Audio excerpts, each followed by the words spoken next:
பாக்கியத்தை அல்லாஹு தாலா தந்து அருள் புரிவானாக. ரமலானிலே ஆரோக்கியத்தை தந்து ஆஃபியத்தை தந்து இறை கடமையான நோன்பை வைக்கக்கூடிய பாக்கியத்தை அல்லாஹு தாலா நாம் அனைவர்களுக்கும் தந்து அருள் புரிவானாக என்று நான் ஆரம்பமாக துவா செய்துவிட்டு, கலாமுல்லா என்று சொன்னால் அல்லாஹுடைய பேச்சு, அது குர்ஆன் ஷரீஃப். குர்ஆன் ஷரீஃபை கலாமுல்லா அப்படி என்று நாம் சொல்கின்றோம். குர்ஆனுக்கு அடுத்தபடியாக புகாரி ரஹ்மத்துல்லாஹி அலைஹி அவர்களால் எழுதப்பட்ட புகாரி ஷரீஃப், இது அல்லாஹுடைய தூதர் நபிகள் நாயகம் ஸல்லல்லாஹு அலைஹி வஸல்லம் அவர்களுடைய பேச்சு. இது கலாமுன் நபி ஸல்லல்லாஹு அலைஹி வஸல்லம், அல்லாஹுடைய தூதருடைய நபி மொழிகள் வாசிக்கப்படுகிறது. தினந்தோறும் பல தலைப்புகளை கொண்ட ஹதீஸ்களை புகாரி இமாம் அவர்கள் எழுதிய அந்த கிதாப் இன்னமல் அமாலு பின்னியாத் என்றதிலிருந்து துவங்கி பல ஹதீசுகள் வாசிக்கப்படுகிறது.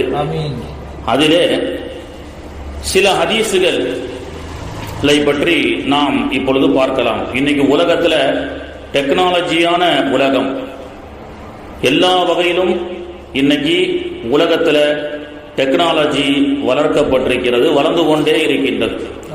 இது எல்லாமே பார்த்தீங்கன்னா அல்லாஹுடைய தூதர் ஸல்லல்லாஹு அலைஹி வஸல்லம் அவர்களுடைய பொன்மொழியிலிருந்து, அவர்கள் வாழ்வில் இருந்துதான் இந்த ஃபார்முலாக்கள் எல்லாம் நமக்கு கிடைக்கிறது என்பதுதான் நிதர்சனமான உண்மையாக இருக்கிறது. அல்லாஹுடைய தூதர் அவர்கள் சொன்னார்கள், வல்லாஹு யுஅதி அனல் காசிம், அல்லாஹு தஆலா எனக்கு வழங்குகின்றான், அதனை உலகத்திற்கு நான் பங்கிட்டு கொடுக்கின்றேன் அப்படி என்று சொன்னார்கள். அதிலிருந்து இன்று விஞ்ஞானமாக இருந்தாலும் சரி, மருத்துவத்துறையாக இருந்தாலும் சரி, உலகத்திலே எந்த துறையில் இன்று வரை மனிதன் முன்னேற்றம் அடைந்திருக்கின்றானோ, இனி உலகம் அழியும் வரை எதுவெல்லாம் எந்த அளவுக்கு மனிதன் முன்னேற்றம் அடைவானோ அதை பற்றி எல்லாம் நபிகள் நாயகம் ஸல்லல்லாஹு அலைஹி வஸல்லம் அவர்கள் பேசி சென்றிருக்கிறார்கள் ஹதீஸின் மூலமாக. எந்த அளவுக்கு என்று சொன்னால், உலகத்திலே உலகம் எப்பொழுது எந்த தேதியில் அழியும் என்றுதான் சொல்லவில்லையே தவிர, உலகம் அழியும் வரை என்னென்ன நிகழ்வுகள் இந்த உலகத்தில் நடக்கும் என்பதை அல்லாஹுடைய தூதர் அவர்கள் நமக்கு சொல்லிவிட்டு சென்றிருக்கிறார்கள். அதன் அடிப்படையிலே உலகம் அழியக்கூடிய நேரத்திலே கியாமத்துக்கு கடைசியாக வரக்கூடிய குழந்தை என்பது சீன தேசத்திலே பிறக்கும், அது ஆண் குழந்தையாக இருக்கும் என்று உலகத்தின் மனிதனுடைய கடைசி பிறப்பை பற்றியும் நபிகள் நாயகம் ஸல்லல்லாஹு அலைஹி வஸல்லம் அவர்கள் சொல்கிறார்கள். சீன தேசத்திலே ஒரு ஆண் குழந்தை பிறக்கும், அதுதான் உலகத்தில் கடைசி குழந்தை என்று சொல்லி, ஆதிபிதா ஆதம் அலைஹிஸ்ஸலாம் எப்படி மனித படைப்பின் ஆரம்பமோ அதே போன்று சீன தேசத்திலே ஒரு ஆண் குழந்தை பிறக்கும், அதுதான் இந்த உலகத்தின் கடைசி குழந்தை என்று பிறக்கும் என்பதை உட்பட பெருமானார் ஸல்லல்லாஹு அலைஹி வஸல்லம் அவர்கள் நமக்கு சொல்லி காட்டி சென்றிருக்கின்றார்கள். அதன் அடிப்படையில் நிறைய துறைகளை பற்றி பெருமானார் அவர்கள் பேசுகிறார்கள். இன்று டெக்னாலஜி, ஹாஸ்பிட்டல் சம்பந்தப்பட்ட மருத்துவத்துறையாக இருக்கட்டும் அல்லது எந்த துறையாக இருக்கட்டும், எல்லா துறையை பற்றியும் பெருமானார் அவர்கள் பேசியிருக்கிறார்கள். சமீபத்திலே 2012 அல்லது 13 சவுதி அரேபியாவிலே ரியாதினுடைய கிங் அப்துல் அசீஸ் என்ற ஒரு மிகப்பெரிய ஒரு மருத்துவமனை, அது ஒரு மெடிக்கல் காலேஜ். அங்கே குர்ஷீத் பானு என்ற ஒரு சகோதரி தோல் சம்பந்தப்பட்ட கேன்சருக்கு உண்டான மருந்தை கண்டுபிடித்து உலகத்திலேயே மிகப்பெரிய ஒரு ஆச்சரியத்தை ஏற்படுத்தியிருக்கிறார்கள். கேன்சர் என்பது, புற்றுநோய் என்பது இன்று வரை கண்டுபிடிக்கப்படாத, அதற்குண்டான மருந்து கண்டுபிடிக்கப்படாத ஒரு சூழலாகவே இருந்து கொண்டிருக்கக்கூடிய இந்த காலகட்டத்திலே, இந்த ஆண்டுதான் ரஷ்யாவிலே கூட கேன்சருக்கு உண்டான வேக்சினை கண்டுபிடித்ததாக புதின் அரசாங்கம் அறிவித்திருக்கிறார்கள். ஆனால் இந்த கேன்சருக்கு உண்டான ஸ்கின் கேன்சர், தோல் சம்பந்தப்பட்ட புற்றுநோய்க்கு 2012 சவுதி அரேபியாவினுடைய ரியாதிலே ஒரு மிகப்பெரிய மருத்துவ கல்லூரியிலே குர்ஷீத் பானு என்ற ஒரு சகோதரி தோல் சம்பந்தப்பட்ட அந்த கேன்சருக்கு அவர்கள் மருந்தை கண்டுபிடித்தார்கள். கண்டுபிடித்து அதில் வெற்றி அடைந்து அது சம்பந்தமான பாராட்டு விழா அவருக்கு வைக்கப்பட்டு உலக மீடியாக்கள் எல்லாம் அவரை பேட்டி எடுப்பதற்காக சென்றார்கள். அப்படி பேட்டி எடுக்கக்கூடிய நேரத்திலே குர்ஷீத் பானு அவர்கள் ஹவு பாசிபிள் எப்படி நீங்க தொழு நோய்க்குண்டான கேன்சருக்கு உண்டான மருந்தை நீங்கள் எப்படி கண்டுபிடித்தீர்கள் என்று கேட்கும் பொழுது அவர்கள் சொன்னார்கள், நான் இந்த தோல் சம்பந்தப்பட்ட புற்றுநோயிலிருந்து இந்த புற்றுநோய்க்குண்டான மருந்தை கண்டுபிடிப்பதற்கு எனக்கு ஃபார்முலாவாக இருந்தது. அதாவது இது சம்பந்தப்பட்ட ஆராய்ச்சியின் மூலமாக எனக்கு கிடைத்த முதலில் என்னவென்று சொன்னால், புகாரி ஷெரீஃபிலே இடம்பெற்றிருக்கக்கூடிய ஒரு ஹதீஸிலிருந்து தான் நான் தோல் சம்பந்தப்பட்ட கேன்சருக்கு உண்டான நான் மருந்தை கண்டுபிடித்தேன் என்று சொல்லும் பொழுது உலகமே அவரை ஆச்சரியமாக பார்த்தது. உலகத்தில் மருத்துவத்துறை எவ்வளவுதான் முன்னேறி இருந்தாலும் தோல் சம்பந்தப்பட்ட இந்த புற்றுநோய்க்குண்டான மருந்தை கண்டுபிடிக்கப்பட்ட குர்ஷீத் பானு அவர்கள், நான் இந்த தோல் சம்பந்தப்பட்ட புற்றுநோய்க்கு மருந்தை கண்டுபிடிப்பதற்குண்டான என்னுடைய ஃபார்முலா என்பது நான் புகாரி ஷெரீஃபினுடைய ஒரு ஹதீஸின் மூலமாகத்தான் கண்டுபிடித்தேன் என்று சொல்கிறார். அப்படி அவர் சொல்லும் பொழுது சொன்னார், புகாரி ஷெரீஃபிலே ஒரு ஹதீஸ் வருகிறது, நபிகள் நாயகம் ஸல்லல்லாஹு அலைஹி வஸல்லம் அவர்களை சந்திப்பதற்காக சில நபர்கள் வந்தார்கள். வரும் பொழுது அவர்களுக்கு அரிப்பு நோய் இருந்தது. சொரிஞ்சுக்கிட்டே இருக்கிறாங்களா இல்லையா, அப்படிப்பட்ட அந்த அரிப்பு நோய் இருந்தது. இதை கண்ட பெருமானார் ஸல்லல்லாஹு அலைஹி வஸல்லம் அவர்கள், நீங்கள் இப்படியே அரிப்பால் கஷ்டப்பட்டு கொண்டிருக்கின்றீர்கள், நீங்கள் ஒட்டகம் துருவம் இருக்கக்கூடிய இடத்திற்கு சென்று ஒட்டகத்தினுடைய சிறுநீரிலிருந்து சிறதை நீங்கள் தடவி கொள்ளுங்கள், குடித்துக் கொள்ளுங்கள் என்று சொன்னார்கள்.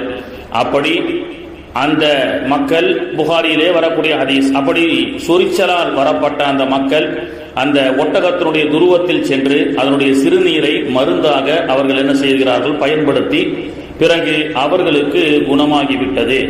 இந்த ஹதீஸை படித்த குர்ஷீத் பானு என்று சொல்லக்கூடிய மருத்துவ ஆராய்ச்சியாளர் அவர்கள் என்ன சொல்றாங்க, இதுதான் இந்த ஹதீஸ் தான் எனக்கு ஒரு ஃபார்முலா. புகாரில ஆயிரக்கணக்கான ஹதீஸ்கள் இருக்கு, ஒரு ஹதீஸுடைய ஒரு சின்ன ஒரு சம்பவம், இந்த சம்பவத்தை மேற்கூறாக எடுத்துக்கொண்டு நபிகள் நாயகத்தை சந்திக்க வந்த பொழுது அந்த மக்கள் சொறி நோயால் அவதிப்பட்டு கொண்டிருந்தார்கள், அவர்களுக்கு ஏன் ஸ்கின் சம்பந்தப்பட்ட கேன்சராக இருக்கக்கூடாது அப்படி என்று சொல்லி ஒட்டகத்தினுடைய சிறுநீரை அவர்கள் ரிசர்ச் செய்து அதிலிருந்து மருந்தை கண்டுபிடித்து தோல் சம்பந்தப்பட்ட புற்றுநோயால் அவதிப்படக்கூடிய அந்த நோயாளிகளுக்கு கொடுத்து அதிலே அவர்கள் வெற்றி அடைந்து உலகத்திலே கேன்சர் சம்பந்தப்பட்ட புற்றுநோய்க்குண்டான மருந்தை கண்டுபிடிப்பது இன்று வரை விஞ்ஞானிகளுக்கு, மருத்துவ விஞ்ஞானத்திற்கு சவாலாக இருக்கப்படக்கூடிய அந்த மருந்தை குர்ஷீத் பானு அவர்கள் கண்டுபிடித்து சாதனை படைத்தார்கள். அந்த சாதனை எதிலிருந்து அவர்கள் படைத்தார்கள் என்று கேட்கும் பொழுது 1400 ஆண்டுகளுக்கு முன்பு நபிகள் நாயகம் ஸல்லல்லாஹு அலைஹி வஸல்லம் அவர்களுடைய நபிமொழி தொகுப்பு புகாரி ஷெரீஃபிலே இடம்பெற்றிருக்கக்கூடிய அந்த சம்பவத்தின் மூலமாக 2024 ஆண்டு 1450 ஆண்டுகளை கடந்து நபிகளுடைய அந்த பொன்மொழிகள், பொன் முத்துக்களால் பொறிக்கப்படக்கூடிய அந்த பொன்மொழியிலிருந்து ஆராய்ச்சி செய்து இன்று உலகத்திலே மிகப்பெரிய சவாலாக இருக்கக்கூடிய புற்றுநோய்க்குண்டான மருந்தை நபிகள் நாயகம் ஸல்லல்லாஹு அலைஹி வஸல்லமுடைய அந்த ஹதீஸிலிருந்து ஆராய்ச்சி செய்து அவர்கள் கண்டுபிடித்தார்கள் என்று சொன்னால், இன்றைய மருத்துவ உலகத்திற்கும் பெருமானார் ஸல்லல்லாஹு அலைஹி வஸல்லம் அவர்கள் மருந்தாக அருமருந்தை 1400 ஆண்டுகளுக்கு முன்பு சொல்லி சென்றிருக்கின்றார்கள். அது மட்டுமல்ல, இன்னைக்கு உலகத்தில் ப்ளூடூத் என்று சொல்கிறார்கள், 5G டெக்னாலஜி அப்படின்னு சொல்றாங்க. எங்கோ இருக்கக்கூடியவர்களை சேட்டலைட்டினுடைய சக்தியை கொண்டு எங்கோ இருக்கக்கூடியவர்களை பார்த்து கொண்டே பேசக்கூடிய வீடியோ கால் என்று நாம் மொபைலிலே பயன்படுத்துகின்றோம். எங்கோ இருக்கக்கூடியவரை எங்க நாட்டிலோ இருக்கக்கூடிய மனிதர்களை இங்கே வீடியோ கான்பரன்சின் மூலமாக, சேட்டலைட் பவரின் மூலமாக, மொபைல் மூலமாக நாம் பேசுகின்றோம். ஆனால் இந்த டெக்னாலஜி எல்லாம் பாத்தீங்கன்னா 1400 ஆண்டுகளுக்கு முன்பே அல்லாஹ்வுடைய தூதர் ஸல்லல்லாஹு அலைஹி வஸல்லம் அவருடைய தர்பாரிலே நிகழ்ந்த பல அற்புதங்கள், நபிமார்கள் மூலமாக முஅஜிஸா என்று சொல்லுவோமே, அந்த அற்புதத்திலும் இந்த டெக்னாலஜியை பெருமானார் அவர்களுக்கு அல்லாஹு தாலா பயன்படுத்தி கொடுத்தான். சுலைமான் அலைஹிஸ்ஸலாமுக்கு காற்றை வசப்படுத்தி கொடுத்தான். பெருமானார் ஸல்லல்லாஹு அலைஹி வஸல்லம் அவர்கள் மஸ்ஜிதுன் நபவியிலே அமர்ந்து கொண்டு இருக்கும் பொழுது குபைப் ரலியல்லாஹு அன்ஹு என்ற ஒரு நபி தோழர், கிட்டத்தட்ட குபைப் என்ற பகுதி என்பது சவுதி மதினாவில் இருந்து 600 கிலோமீட்டருக்கு அப்பால் இருக்கக்கூடியதுதான் குபைப் என்ற ஒரு பகுதி. இன்றும் நீங்கள் சென்று பார்க்கலாம். அப்படி ஒரு முறை நபிகள் நாயகம் ஸல்லல்லாஹு அலைஹி வஸல்லம் அவர்கள் மஸ்ஜிதுன் நபவியிலே அமர்ந்து கொண்டு பயான் செய்து கொண்டிருக்கும் பொழுது திடீரென்று பயானை நிறுத்திவிட்டு பெருமானார் ஸல்லல்லாஹு அலைஹி வஸல்லம் அவர்கள் சொன்னார்கள், இப்பொழுது குபைப் ரலியல்லாஹு அன்ஹு அவர்கள் தூக்கில் ஏற்றி கொலை செய்யப்பட்டிருக்கிறார்கள், ஷஹீதாக்கப்பட்டிருக்கிறார்கள் என்று சொன்னார்கள். சஹாபாக்களிடத்திலே சொல்லிவிட்டு இன்னா லில்லாஹி வ இன்னா இலைஹி ராஜிஊன் என்று அவர்கள் பெருமானார் அவர்கள் சஹாபாக்களுக்கு சொன்னார்கள். அது நேரில் நடந்த சம்பவம் அல்ல. இந்த சம்பவம் நடக்கும் பொழுது நபிகள் நாயகம் அவர்கள், அல்லாஹ்வுடைய தூதர் அவர்கள் மதீனாவுடைய பள்ளிவாசலிலே அமர்ந்திருக்கிறார்கள். 500-600 கிலோமீட்டருக்கு அப்பால் குபைப் ரலியல்லாஹு அன்ஹு அவர்கள் தூக்கு மேடையிலே ஏற்றப்பட்டு ஷஹீதாகிறார்கள். இந்த காட்சியை ஆன் தி ஸ்பாட்ல அப்படியே லைவாக பெருமானார் ஸல்லல்லாஹு அலைஹி வஸல்லம் அவர்கள் பார்க்கிறார்கள். 600 கிலோமீட்டருக்கு அப்பால் நடக்கக்கூடிய ஒரு சம்பவத்தை 600 கிலோமீட்டருக்கு இப்பால் அமர்ந்து கொண்டு நேரடியாக பார்த்தார்கள் அல்லாஹ்வுடைய தூதர் ஸல்லல்லாஹு அலைஹி வஸல்லம் அவர்கள். இதுதான் வீடியோ கான்பரன்ஸ் என்று இன்னைக்கு நாம் சொல்லுகின்றோம். இப்படி உலகத்தில் இன்று வரை எந்த டெக்னாலஜிகள் வளர்ந்தாலும் அந்த டெக்னாலஜியினுடைய ஃபார்முலா, அதனுடைய ஆரம்பம், அதை துவக்கி வைத்தது அல்லாஹ்வுடைய தூதர் ஸல்லல்லாஹு அலைஹி வஸல்லம் அவர்கள்தான் என்பதை நம்மால் மறக்கவும் முடியாது, மறுக்கவும் முடியாது. பெருமானார் ஸல்லல்லாஹு அலைஹி வஸல்லமுடைய ஹதீஸிலிருந்து எண்ணற்ற நிகழ்வுகளை இதை நாம் சொல்லி காட்டலாம். உமர் ரலியல்லாஹு அன்ஹுடைய சம்பவம் கூட இதே புகாரி ஷரீஃபிலே இடம்பெற்றிருக்கிறது. சாரியத்துல் ஜபல் என்று சொல்லக்கூடிய ஒரு ஹதீஸ் வரும். சிரியா நாட்டிலே சாரியா ரலியல்லாஹு அன்ஹு என்ற ஒரு நபித்தோழரை படை தளபதியாக நியமித்து ஒரு குழுவை உமர் ரலியல்லாஹு அன்ஹு அவர்கள் சிரியா நாட்டிற்கு அனுப்பி வைப்பார்கள். அப்படி அனுப்பி வைத்து அவர்கள் செல்லும் கூடிய வழியிலே அவர்களுக்கு ஒரு ஆபத்து ஏற்பட இருந்தது. அப்பொழுது உமர் ரலியல்லாஹு அன்ஹு அவர்கள் மதீனாவிலே குத்துபாவிலே வெள்ளிக்கிழமை பிரசங்கம் செய்து கொண்டிருக்கின்றார்கள். உமர் இப்னுல் கத்தாப் ரலியல்லாஹு அன்ஹு அவர்கள் திடீரென்று குத்துபா உரையை பாதியிலேயே நிப்பாட்டிவிட்டு உமர் ரலியல்லாஹு அன்ஹு அவர்கள் அஸ்ஸாரியா அல் ஜபல், அஸ்ஸாரியா அல் ஜபல் என்று சொன்னார்கள். சாரியா, மலையை நோக்கி பாருங்கள், மலையை நோக்கி பாருங்கள், உங்களுக்கு ஆபத்து வருகிறது என்று சொன்னார்கள். சிரியா, சாரியா என்பவர் இருக்கக்கூடிய இடம் எங்க? சிரியா. 2000 கிலோமீட்டருக்கு அப்பால் இருக்கக்கூடிய சிரியா ஷாம் தேசம் என்று சொல்லக்கூடிய இன்றைய சிரியாவிலே அவர்கள் படையோடு சென்று கொண்டிருக்கின்றார்கள். ஆனால் உமர் ரலியல்லாஹு அன்ஹு அவர்கள் இருக்கக்கூடிய இடம் எது? மஸ்ஜிதுன் நபவி, மதீனா. மதீனாவில் இருந்து கொண்டு சிரியாவில் நடக்கக்கூடிய சாரியா ரலியல்லாஹு அன்ஹு அவர்களுக்கும் அவருடைய படையினருக்கும் ஏற்பட இருக்கக்கூடிய ஆபத்தை இங்கிருந்து உமர் ரலியல்லாஹு அன்ஹு அவர்கள் சுட்டி காண்பித்தார்கள் என்று சொன்னால் அது என்ன டெக்னாலஜி? அது பிஎஸ்என்எல்லா, வோடோபோனா அல்லது ஏர்டெல்லா, இப்படி ஜியோவா அல்லது சவுதியில் இருக்கக்கூடிய மொபைலி சவாவா?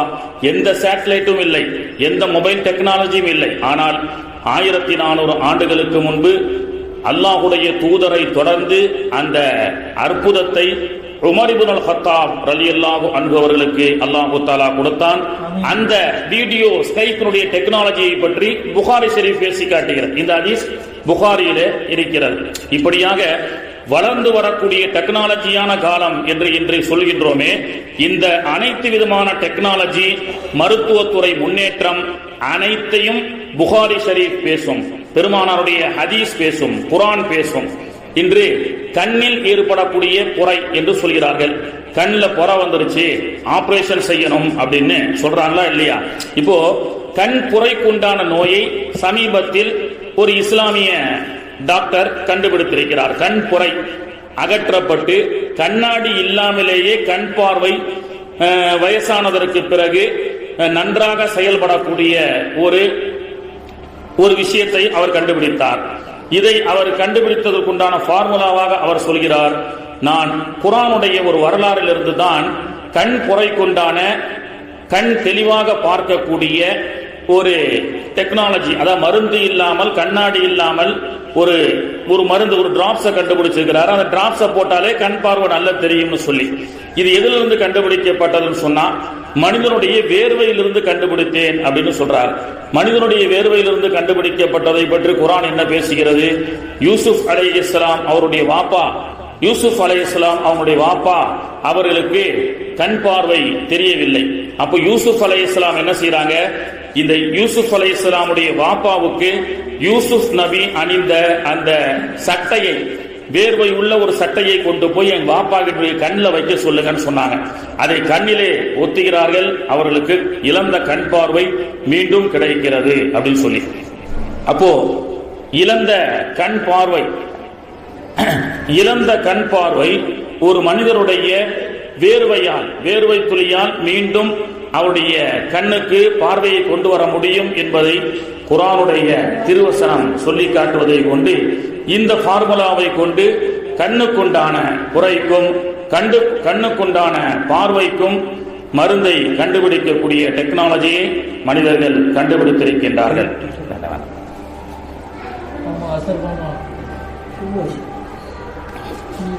இப்படி ஏராளமான சம்பவங்கள் சொல்லலாம். இன்று வரக்கூடிய டெக்னாலஜியை பற்றி 1400 ஆண்டுகளுக்கு முன்பே குர்ஆனிலே ஹதீஸிலே சொல்லப்பட்டது. இப்போ கண் என்று எடுத்துக்கொள்கின்றோம். பெருமானார் ஸல்லல்லாஹு அலைஹி வஸல்லம் அவர்களுடைய அந்த காலத்துல உஹது யுத்தத்திலே கதாதா ரலியல்லாஹு அன்ஹு என்ற ஒரு சஹாபிக்கு எதிரிகளால் தாக்கப்பட்ட அம்பின் மூலமாக கண் கீழே கரண்டு விழுந்து விட்டது. ஓபன் ஐ சர்ஜரினுடைய ஃபார்முலா இந்த ஹதீஸ்ல தான் எடுக்கிறாங்க. கண்ணு தனியா கீழே விழுந்து விட்டது எதிரியினுடைய தாக்கப்பட்ட அம்பால். அந்த கண்ணை அந்த அபூ கதாதா ரலியல்லாஹு அன்ஹு என்ற நபித்தோழர் அல்லாஹ்வுடைய தூதரிடத்திலே சென்று, அல்லாஹ்வுடைய தூதர் ஸல்லல்லாஹு அலைஹி வஸல்லம் அவர்களே, என்னுடைய கண் கரண்டு கீழே விழுந்து விட்டது, நான் என்ன செய்வது அப்படி என்று சொன்னார்கள். அல்லாஹ்வுடைய தூதர் அவர்கள் சொன்னார்கள், அல்லாஹ்வுக்காக சபூர் செய்யுங்களேன் அப்படின்னு சொன்னாங்க. இல்லை யா ரசூலல்லாஹ், எனக்கு இப்போதான் திருமணம் முடிஞ்சு இந்த 2 கண்ணோட வந்த நான் ஒற்றை கண்ணோடு சென்றால் என்னுடைய மனைவி என்னை பார்த்து மதிக்க மாட்டாள். அது மட்டுமல்லாம என்னுடைய பர்சனாலிட்டியே ரொம்ப குறைவு, நானும் அழகில் குறைந்தவன், அதிலும் ஒத்த கண்ணோட போனா இன்னும் ரொம்ப நல்லா இருக்காது யா ரசூலல்லாஹ் அப்படின்னு அவர் வேண்டியது இருக்கிறாங்க. அல்லாஹ்வுடைய தூதர் ஸல்லல்லாஹு அலைஹி வஸல்லம் அவர்கள் அப்படியா அப்படி என்று சொல்லி கலண்ட அந்த கண் பகுதியிலே பெருமானார் ஸல்லல்லாஹு அலைஹி வஸல்லமுடைய உமிழ் நீரை வைக்கிறார்கள். அந்த கண்ணை மீண்டும் ஒட்ட வைக்கின்றார்கள். அந்த கண் மீண்டும் ஒட்டி கொண்டது. அபூ கதாதா ரலியல்லாஹு அன்ஹு அவர்கள் சொன்னார்கள், என்னுடைய பிற்காலத்துல அது நடந்தது வாலிப வயசு, பிறகு அந்த கண்ணை அல்லாஹு தஆலா ஆஃபியத்தாக ஆக்கினான். பிற்காலத்துல வயசானதற்கு பிறகு என்னுடைய மற்ற கண் மங்க ஆரம்பித்து விட்டது.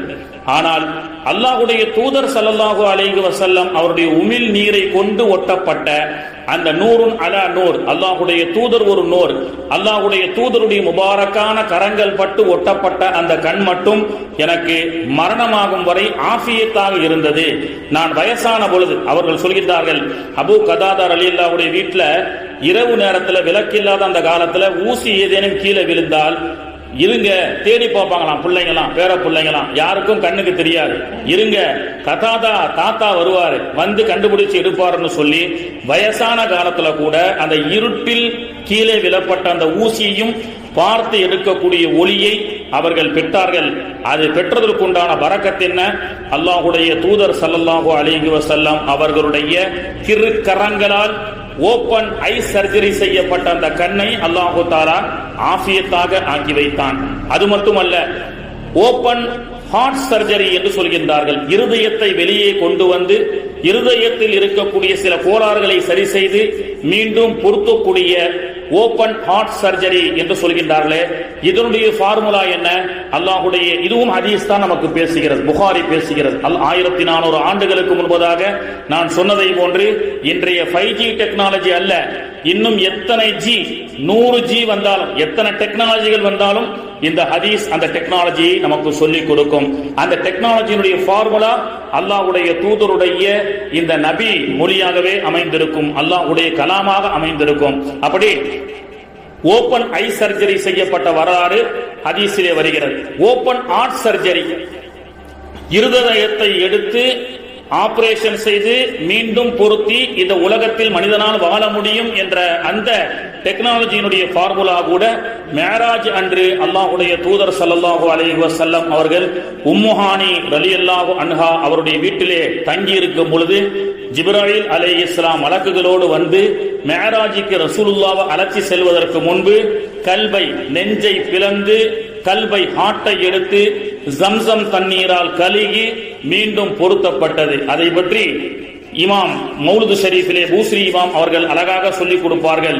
மிம்மாஇ ஜம்சம கான கஸ்லு சுதூரிஹி, சுப்ஹான மௌலுதிலே வரும் மிம்மாஇ ஜம்சம கான கஸ்லு சுதூரிஹி வலி ஜம்சம ஷரஃபுல் ஜஸீமு பிமுஸ்னதி. நபியே நாயகம் அவர்களே, உங்களுடைய கல்பை ஜம்சம் தண்ணீரால் கழுவுவதை கொண்டு ஜம்சம் தண்ணீர் சிறப்படைந்தது அப்படின்னு அந்த வரிகள் அழகாக சொல்லி இருப்பார்கள். அப்போ ஓபன் ஹார்ட் சர்ஜரி, ஒருவருடைய இருதயத்தை எடுத்து ஆபரேஷன் செய்து மீண்டும் பொருத்தி அவரால் உலகத்தில் உயிர் வாழ முடியும் என்ற அற்புதத்தை கூட அல்லாஹ்வுடைய தூதர் ஸல்லல்லாஹு அலைஹி வஸல்லம் அவர்களுடைய அந்த இருதய ஆபரேஷன் மூலமாக, மேராஜ் அன்று நடைபெற்ற அந்த ஆபரேஷன் மூலமாக மனிதனுக்கு அல்லாஹு தஆலா சராசரி மனிதர்களுக்கு ஃபார்முலாவாக அமைத்துக் கொடுக்கின்றான். அது மட்டுமல்ல, இன்று வானில் பறக்கக்கூடிய பிளைட் என்று சொல்கிறோம் அல்லவா, மனிதன் மண்ணில் எப்படி பயணம் செய்கின்றானோ அதே போன்று விண்ணிலும் பயணம் செய்ய முடியும் என்ற ஃபார்முலா 1400 ஆண்டுகளுக்கு முன்பு இதே புகாரி ஷரீஃபில் வரக்கூடிய ஹதீஸ் நமக்கு ஃபார்முலாவாக அமைகிறது. அல்லாஹ்வுடைய தூதர் ஸல்லல்லாஹு அலைஹி வஸல்லம் அவர்கள் மேராஜுக்கு செல்கிறார்கள். விண்வெளி பயணம் சில நொடிகளிலே புர்ராக் என்ற பர்க் என்று சொல்லக்கூடிய மின்னல் வேகத்தில் செல்லக்கூடிய ஒரு வாகனம் மக்காவிலிருந்து பைத்துல் முக்கத்தஸ் வரை மண்வெளி பயணம், பைத்துல் முக்கத்தஸிலிருந்து அல்லாஹ்வுடைய அர்ஷ் வரை விண்வெளி பயணம். அப்போ விண்ணிலும் ஒரு மனிதன் பயணம் செய்ய முடியும் என்பதை அல்லாஹ்வுடைய தூதருடைய அந்த சஃபர், அந்த பயணத்தை கொண்டு அல்லாஹு தஆலா நமக்கு ஃபார்முலாவாக அமைத்து கொடுக்கின்றான். அல்லாஹு தஆலா பூமிக்கு கீழேயும் ஒரு வாழ்க்கையை அல்லாஹ் வைத்திருக்கிறானா இல்லையா? இந்த ஸ்கேனிங் பார்வையை கூட ரசூலுல்லாஹ்வுக்கு அல்லாஹ் கொடுத்தான். பெருமானார் அவர்கள் ஒட்டகத்துல வந்து கொண்டிருக்கும் பொழுது ஒரு பூமி பக்கத்துல வரும் பொழுது ஒட்டகம் அதிர்ந்தது, ஒட்டகம் பிளிறியது. உடனே பெருமானார் அவர்கள் எதனால் இந்த ஒட்டகம் அலறுகிறது என்று சொல்லும் பொழுது, இங்கே 2 கபர்வாசிகள் இருக்கின்றார்கள், அந்த கபராளிகள் பெரிய பாவத்தின் காரணமாக அல்ல, சிறிய பாவத்தின் காரணமாக வேதனை செய்யப்படுகிறார்கள் என்று சொல்லி என்ன பாவம் என்றும் பெருமானார் அவர்கள் சொன்னார்கள். சிறுநீர் கழித்து சுத்தம் செய்யாத, சரியாக சுத்தம் செய்யாத மனிதரால் அவர் பாவம் செஞ்ச காரணத்தினால் இந்த கபராளி வேதனை செய்யப்படுகிறார்கள் என்று சொல்லி, அப்போ பூமிக்கு கீழையும் ஸ்கேனிங் பார்வை செய்யக்கூடிய, பார்க்கக்கூடிய அந்த பார்வையை, ஸ்கேனிங் சக்தியை, ஒரு பொருள் எந்த பொருள் தடையாக இருந்தாலும் அந்த தடையையும் தாண்டி பார்க்கக்கூடிய அந்த ஸ்கேனிங் அப்படின்னு சொல்றோமா இல்லையா, எக்ஸ்ரே ஸ்கேனிங், இதை கூட பெருமானார் அவர்களுடைய இந்த அற்புதத்தை கொண்டு தான் இன்னைக்கு உலகத்தில் கண்டுபிடிக்கப்பட்டது. அப்போ விண்ணிலும் ஒரு மனிதன் பறக்க முடியும் என்ற சொல்லக்கூடிய ஒரு ஃபார்முலா கூட அல்லாஹு தஆலா நபிகள் நாயகம் ஸல்லல்லாஹு அலைஹி வஸல்லம் அவர்களை மேராஜ் என்ற விண்வெளி பயணத்தின் மூலமாக அல்லாஹு தஆலா நிரூபித்து காட்டினான். அதை வைத்துத்தான் என்ன சொல்கிறார்கள், அதை வைத்துத்தான் Abbas Ibn Firnas the father of flying man அப்படின்னு சொல்லுவாங்க. ஃப்ளைட்டை கண்டுபிடிச்சது, முதல்ல ஃப்ளைட் இன்ஜினை கண்டுபிடிச்சு வானத்தில் பறந்தவருடைய பேர் என்ன, அப்பாஸ் இப்னு ஃபிர்னாஸ் என்ற ஒரு இஸ்லாமியர். அவர் எதை ஃபார்முலாக வைத்து கண்டுபிடிக்கின்றார், நபிகள் நாயகம் ஸல்லல்லாஹு அலைஹி வஸல்லமுடைய விண்வெளி பயணம். மண்ணிலும் ஒரு மனிதன் எப்படி பயணம் செய்ய முடியும், கடலிலும் ஒரு மனிதன் பயணம் செய்வதற்குண்டான ஃபார்முலாவை குர்ஆன் நமக்கு அமைத்து கொடுப்பதை போன்று, நூஹ் அலைஹிஸ்ஸலாம் மூலமாக அமைத்து கொடுப்பதை போன்று விண்ணிலும் பறக்கக்கூடிய அந்த சக்தியை அந்த கண்டுபிடிப்பை நபிகள் நாயகம் ஸல்லல்லாஹு அலைஹி வஸல்லமுடைய விண்வெளி பயணத்தின் மூலமாக மனிதன் கண்டுபிடித்தான். ஆக உலகத்தில் இன்று சொல்லக்கூடிய அனைத்து விதமான டெக்னிக்கல் அண்ட் டெக்னாலஜி, மருத்துவத்துறை எதுவாக இருக்கட்டும், எல்லாவற்றையும் சொல்லிக் கொடுக்கக்கூடிய, இந்த உலகத்திற்கு அட்ரஸ் காண்பித்து கொடுக்கக்கூடியது இந்த புகாரி ஷரீஃப் போன்ற நபி மொழிகளும் அல்லாஹ்வுடைய கலாம் ஷரீஃபும் தான் என்பதை நாம் தெரிந்து கொண்டு, இது போன்ற நல்ல விஷயங்களை இந்த புகாரி ஷரீஃபில் வாசிக்கப்படக்கூடிய இந்த சபையிலே நம்முடைய அடுத்து வரக்கூடிய ஜெனரேஷன் இருக்கக்கூடிய பிள்ளைகளை திரளாக அழைத்து வந்து நாம் உட்கார வைத்து அதை கேட்க செய்ய வேண்டும். அப்போதான் எதிர்கால சமூகத்தில் அவர்கள் சயின்டிஸ்டாக உருவாகுவதற்கு, நல்ல ஒரு மருத்துவர்களாக உருவாகுவதற்கு, நல்ல ஒரு டெக்னிக்கல் இன்ஜினியர்களாக உருவாகுவதற்குண்டான அனைத்து விதமான சொல்லும் அனைத்து விதமான ஃபார்முலாவும் ஹதீஸிலே இருக்கிறது என்பதை நாம் தெரிந்து கொண்டு, இன்ஷா அல்லாஹ் இந்த சபையிலே தயவு செய்து திரளாக எல்லா மக்களும் கலந்து கொள்ளுங்கள் என்ற ஒரு வேண்டுகோளோடு இன்ஷா அல்லாஹ் என்னுடைய உரையை முடித்துக் கொள்கின்றேன். வாஹிரு தஅவானா அனில் ஹம்துலில்லாஹி ரப்பில் ஆலமீன். அஸ்ஸலாமு அலைக்கும் வரஹ்மத்துல்லாஹி வபரகாத்துஹு. அல்லாஹும்ம ஸல்லி அலா சய்யிதினா வ நபி